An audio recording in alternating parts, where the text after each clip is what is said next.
In the heart of the great blue ocean lies the coral kingdom, a world of beauty, balance, and life. Every creature plays its part, and peace flows like the tide, until darkness stirs in the deep. Among them lived a dolphin named Luno, strong, smart, and kind. Every morning, Luno greeted the sunrise with a new mission: to protect his ocean home and the treasures hidden beneath the waves. But far beyond the coral walls lurked a predator, a shark known as Marcon. Fierce, hungry, and merciless, he sought to rule the seas and devour all who stood in his path. "This sea belongs to everyone, Varken. Leave them be." No one tells a shark what to eat. The sea's power lies not in strength, but in unity.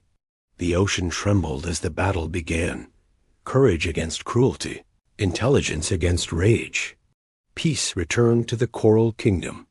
The brave dolphin had proven that real power lies in heart, not hunger, in wisdom, not war. In every wave lives a lesson, that courage and kindness can change even the wildest seas.